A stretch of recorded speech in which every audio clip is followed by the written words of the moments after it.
ಇನ್ನು ನಿನ್ನೆ ಕೇಂದ್ರ ಸಚಿವ ಕುಮಾರಸ್ವಾಮಿ ಅವರ ಮೇಲೆ ದಾಖಲಾದ ಮತ್ತೊಂದು ಪ್ರಕರಣ. ಈ ವಿಚಾರಕ್ಕೆ ಸಂಬಂಧಪಟ್ಟಂತೆ ನಗರ ಪೊಲೀಸ್ ಆಯುಕ್ತರು ಪ್ರತಿಕ್ರಿಯೆ ನೀಡಿದ್ದಾರೆ. ಕೇಂದ್ರ ಸಚಿವ ಕುಮಾರಸ್ವಾಮಿ ಅವರ ವಿರುದ್ಧ ಎಫ್ಐಆರ್ ದಾಖಲಾದ ಹಿನ್ನೆಲೆ ಘಟನೆಗೆ ಸಂಬಂಧಪಟ್ಟಂತೆ ಪ್ರಕರಣವನ್ನು ದಾಖಲಿಸಿಕೊಳ್ಳಲಾಗಿದೆ. ಪಾರದರ್ಶಕವಾಗಿ ತನಿಖೆ ನಡೆಸಲಾಗುತ್ತೆ ಅಂತ ಹೇಳಿ ನಗರ ಪೊಲೀಸ್ ಆಯುಕ್ತ ಬಿ ದಯಾನಂದ್ ಪ್ರತಿಕ್ರಿಯೆ ನೀಡಿದ್ದಾರೆ.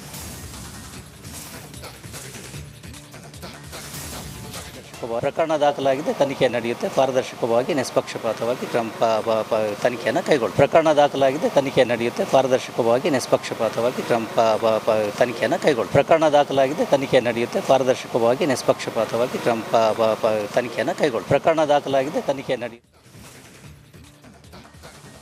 ಇನ್ನು ನಿನ್ನೆ ಕೇಂದ್ರ ಸಚಿವ ಕುಮಾರಸ್ವಾಮಿ ಅವರ ಮೇಲೆ ದಾಖಲಾದ ಮತ್ತೊಂದು ಪ್ರಕರಣ. ಈ ವಿಚಾರಕ್ಕೆ ಸಂಬಂಧಪಟ್ಟಂತೆ ನಗರ ಪೊಲೀಸ್ ಆಯುಕ್ತರು ಪ್ರತಿಕ್ರಿಯೆ ನೀಡಿದ್ದಾರೆ. ಕೇಂದ್ರ ಸಚಿವ ಕುಮಾರಸ್ವಾಮಿ ಅವರ ವಿರುದ್ಧ ಎಫ್ಐಆರ್ ದಾಖಲಾದ ಹಿನ್ನೆಲೆ ಘಟನೆಗೆ ಸಂಬಂಧಪಟ್ಟಂತೆ ಪ್ರಕರಣವನ್ನು ದಾಖಲಿಸಿಕೊಳ್ಳಲಾಗಿದೆ. ಪಾರದರ್ಶಕವಾಗಿ ತನಿಖೆ ನಡೆಸಲಾಗುತ್ತೆ ಅಂತ ಹೇಳಿ ನಗರ ಪೊಲೀಸ್ ಆಯುಕ್ತ ಬಿ ದಯಾನಂದ್ ಪ್ರತಿಕ್ರಿಯೆ ನೀಡಿದ್ದಾರೆ.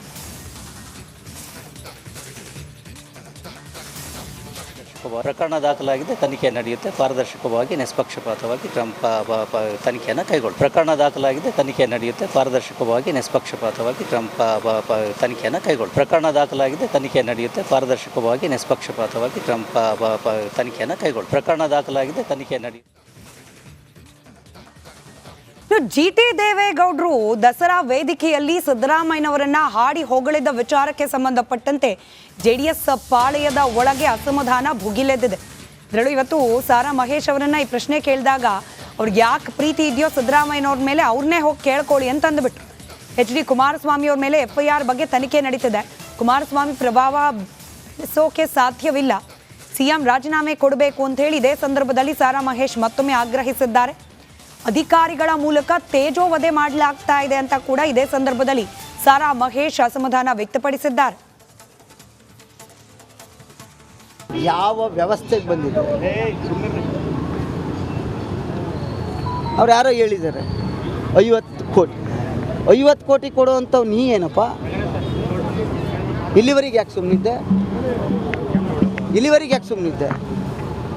ಏನ್ರಿ ಇದು ವ್ಯವಸ್ಥೆನ ಇದು?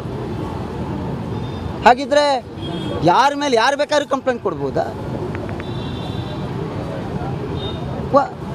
ಅವ್ರಿಗೆ ಯಾವ ರೀತಿ ಸಂಪರ್ಕ, ಯಾಕೆ ದುಡ್ಡು ಕೇಳ್ತಾರೆ?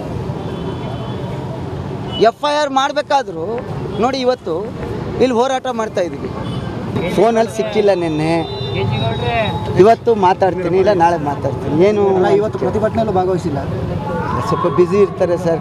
ಕೋರ್ ಕಮಿಟಿ ಅಧ್ಯಕ್ಷ ಅಲ್ವಾ, ರಾಜ್ಯ ಎಲ್ಲ ಸುತ್ತಬೇಕಲ್ಲ, ಸ್ವಲ್ಪ ಬ್ಯುಸಿ. ಅವ್ರದ್ದೇನೂ ಇಲ್ಲ, ನನಗೆ ಗೊತ್ತಿರೋ ಪ್ರಕಾರ ಯಾವೂ ಇಲ್ಲ ಅಂತ ಅಂದ್ಕೊಂಡಿದ್ದೀನಿ. Thank you.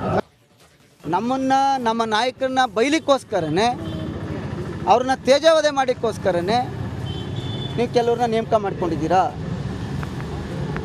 ಇದು ಸರಿಯಾದ? ನಾಳೆ ಇದೇ ನಮ್ಮ ಮುಖ್ಯಮಂತ್ರಿಯವ್ರನ್ನ ಅಥವಾ ಇದೇ ಗೃಹ ಮಂತ್ರಿಯವ್ರನ್ನ, ಅಧಿಕಾರ ಯಾರಿಗೂ ಶಾಶ್ವತ ಅಲ್ಲ.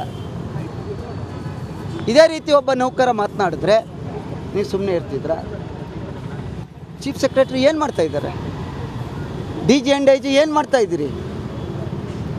ಕಾನೂನು ಸುವ್ಯವಸ್ಥೆನ ಯಾರು ಕಾಪಾಡಬೇಕು ಅಂಥ ಇಲಾಖೆಯ ಇವತ್ತು ಯೂನಿಫಾರ್ಮ್ ಹಾಕ್ಕೊಂಡ್ರೆ ಆ ಯೂನಿಫಾರಮ್ಮೇ ನಮ್ಮ ದೇವರು ಅನ್ನುವಂಥ ಕೆಲಸವನ್ನು ಮಾಡ್ತಾ ಇರ್ತಕ್ಕಂಥ ಅನೇಕ ಅಧಿಕಾರಿಗಳನ್ನ ನೋಡಿದ್ವಿ. ಈ ಯೂನಿಫಾರ್ಮ್ ಹಾಕ್ಕೊಂಡು ಇಂಥ ಒಬ್ಬ ಭ್ರಷ್ಟ, ನೀನು ಪ್ರಾಮಾಣಿಕರಾಗಿದ್ದರೆ.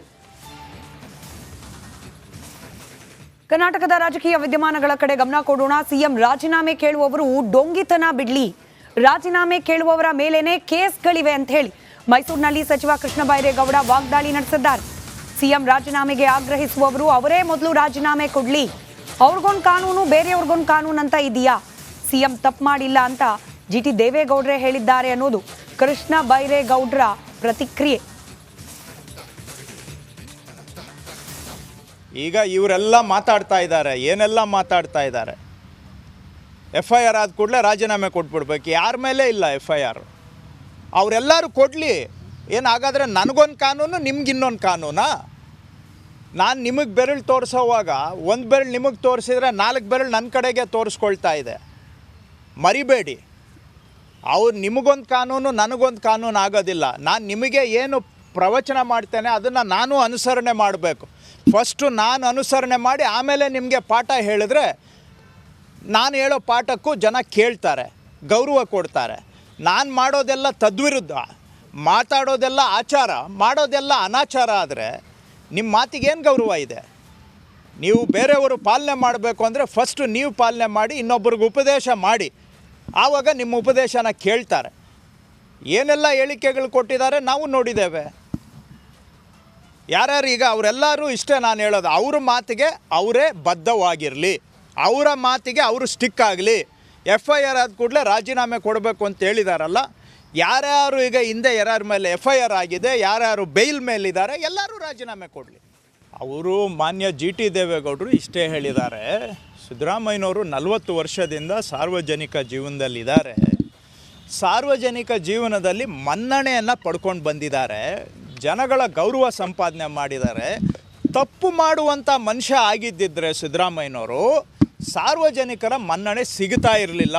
40 ವರ್ಷ ದೀರ್ಘಕಾಲ ರಾಜಕೀಯದಲ್ಲಿ ಒಬ್ಬ ನಾಯಕನಾಗಿ ಬೆಳೆಯೋದಕ್ಕೆ ಆಗ್ತಾ ಇರಲಿಲ್ಲ ಅನ್ನೋ ಮಾತನ್ನು ಅವರು ಹೇಳಿದ್ದಾರೆ. ಅವರು GT ದೇವೇಗೌಡರು ಇವ್ರ ಜೊತೆಗೂ ಇದ್ದಂಥವ್ರು, ಇವರು ಎದುರಾಳಿ ಆಗಿದ್ದಂಥವ್ರು, ರಾಜಕೀಯ ವಿರೋಧಿಗಳಾಗಿದ್ದಂಥವ್ರು, ಎಲ್ಲ ಹತ್ತಿರದಿಂದನೂ ನೋಡಿದ್ದಾರೆ, ದೂರದಿಂದನೂ ನೋಡಿದ್ದಾರೆ, ಎದುರಾಗಿಯೂ ನೋಡಿದ್ದಾರೆ. ಅವರ ಅನುಭವದ ಮಾತಿನಲ್ಲಿ ಅವರು ಹೇಳಿದ್ದಾರೆ. ಯಾಕಂದರೆ ಅವರಿಬ್ಬರ ಪರಿಚಯ ಬಹುಶಃ 45-50 ವರ್ಷಗಳ ಸುದೀರ್ಘವಾದಂಥ ಒಡನಾಟ ಇರತಕ್ಕಂಥವ್ರು. ಪರ ವಿರೋಧಗಳೆಲ್ಲ. ನಮಸ್ಕಾರ, ಕರ್ನಾಟಕ ಪ್ರೈಮ್ ಟೈಮ್ಗೆ ಸ್ವಾಗತ. ನಾನು ಜಯಪ್ರಕಾಶ್ ಶೆಟ್ಟಿ. ಇಡೀ ಕರ್ನಾಡು ಇವತ್ತು ರೆಬೆಲ್ ಆಗಿ ನಿಂತಿದೆ. ಈ ಹಗರಣಗಳನ್ನು ಸದನದಲ್ಲಿ ಪ್ರಸ್ತಾಪ ಮಾಡಲು ಕೂಡ ಕಾಂಗ್ರೆಸ್ ಹಿಂದೇಟು ಹಾಕಿದ್ದೇಕೆ? ನಿಮ್ಗೆ ಸಂಬಳ ಅದಕ್ಕೆ, ನಿಮಗೆ ವಾಹನ ಅದಕ್ಕೆ, ನಿಮಗೆ ವೆಪನ್ ಅದಕ್ಕೆ, ನೀವು ಅದನ್ನು ಸೆರೆ ಹಿಡಬೇಕಾಗಿತ್ತು. ನೀವು ವಿದ್ಯುತ್ ಬರ ಇದೆ ಅಂತ ಹೇಳ್ತಾ ಇದ್ದೀರಿ, ಎಲ್ಲಿ ಬರ ಇದೆ ನೀವು ಹೇಳಬೇಕು. ಪಾಕಿಸ್ತಾನ್ ಆಕ್ಯುಪೈಡ್ ಕಾಶ್ಮೀರ್ ಅದು ಎಂದೆಂದಿಗೂ ನಮ್ಮದು. 40 ಮೆಷಿನ್ಗಳು ತಂದಿತ್ತು ನೋಟ್ ಎಣಿಸುವುದಕ್ಕೆ, ಅದೇ ಹಾಳಾಯಿತು. ಮಥುರಾದ ಗಲಾಟೆ ಇದೆಯಲ್ಲ, ಅದು ಸ್ಥಳೀಯವಾಗಿ ಕೂತು ಪರಿಹರಿಸಬಹುದಾದಂಥ ಕಾನೂನಿದೆ. ಗ್ಯಾರಂಟಿ ಯೋಜನೆಯಿಂದ ನಷ್ಟ ಆಗಿದೆ, ಲಾಭ ಆಗಿದೆ, ದಯವಿಟ್ಟು ಹೇಳಿ. Dawood Ibrahim most wanted criminal ಯಾವಾಗಾದ ಅಂದರೆ ಇಲ್ಲಿ ತನಕ ಭಾರತ ದೇಶದಲ್ಲಿ ಓರ್ವ ದಲಿತ ಪ್ರಧಾನಿಯಾದಂಥ ಇತಿಹಾಸವೇ ಇಲ್ಲ. ರಿಪಬ್ಲಿಕ್ ವರ್ಲ್ಡ್ ಆಪ್ ಇದು ಕೇವಲ ಅಪ್ಲಿಕೇಶನ್ ಅಲ್ಲ, ಸಮಗ್ರ ಸುದ್ದಿಗಳ ಸಂಪರ್ಕ ಮಾರ್ಗಕ್ಕೆ ಕ್ರಾಂತಿಕಾರಿ ಬದಲಾವಣೆ. ರಿಪಬ್ಲಿಕ್ ವರ್ಲ್ಡ್ ಆಪ್ ಕೇವಲ ಸುದ್ದಿ ಅಪ್ಲಿಕೇಶನ್ ಅನ್ನ ಪರಿಚಯ ಮಾಡ್ತಾ ಇಲ್ಲ, ಬದಲಾಗಿ ಡಿಜಿಟಲ್ ಸುದ್ದಿ ಬಳಕೆಯ ಹೊಸ ಯುಗಕ್ಕೆ ನಾಂದಿ ಹಾಡ್ತಾ ಇದೆ. ಇದೊಂದು ಬ್ರೇಕಿಂಗ್ ನ್ಯೂಸ್, ಪ್ರಭಾವಶಾಲಿ ಕಾರ್ಯಕ್ರಮಗಳಿಗೆ ಗಟ್ಟಿಯಾದ ವೇದಿಕೆ. ರಿಪಬ್ಲಿಕ್ ವರ್ಲ್ಡ್ ಅಪ್ಲಿಕೇಶನ್ ಈಗ ಲೈವ್ ಆಗಿದೆ. ಗೂಗಲ್ ಪ್ಲೇಸ್ಟೋರ್ ಮತ್ತು ಆಪಲ್ ಆಪ್ ಸ್ಟೋರ್ ಎರಡರಲ್ಲೂ ಲಭ್ಯವಿದೆ. ಈಗಲೇ ಡೌನ್ಲೋಡ್ ಮಾಡಿ.